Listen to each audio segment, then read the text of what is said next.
चोर की दाढ़ी में तिनका। अकबर बीरबल की कहानी। एक बार की बात है, बादशाह अकबर की सबसे प्यारी अंगूठी अचानक गुम हो गई थी।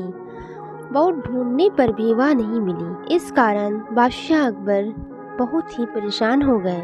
इसी बात को लेकर बीरबल से कहा। बीरबल बोले, जी महाराज। बोलिए महाराज, आपने अंगूठी कब उतारी थी और उसे कहाँ रखा था?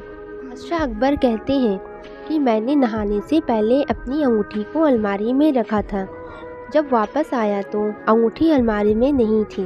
फिर बीरबल अकबर से कहते हैं, महाराज तब तो अंगूठी गुम नहीं, चोरी हुई है और यह सब महल में साफ सफाई करने वाले किसी कर्मचारी ने ही किया है। यह सुनकर बादशाह ने सभी सेवकों को हाजिर होने को कहा।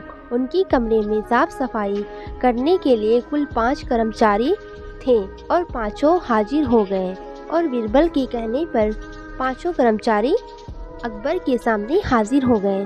सेवकों के हाजिर होने के बाद बीरबल ने उन सभी को कहा, महाराज अकबर की अंगूठी चोरी हो गई है जो अलमारी में रखी थी।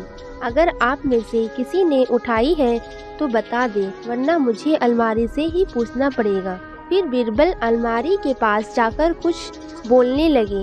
इसके बाद अकबर ने मुस्कुराते हुए पांचों सेवकों से कहा, चोर मुझसे बच नहीं सकता क्योंकि चोर की दाढ़ी में तिनका है। यह बात सुनकर उन पांचों में से एक सबसे नजर बचाकर दाढ़ी में हाथ फेरा, ऐसे तिनका निकालने की कोशिश कर रहा था।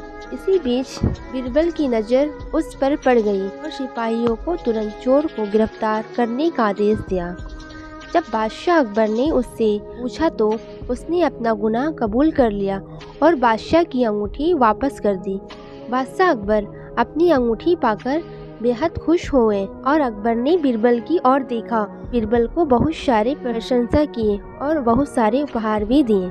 इस कहानी से यह सीख मिलती है कि ताकत की जगह दिमाग का इस्तेमाल करने से हर समस्या का हल मिल सकता है। Thank you.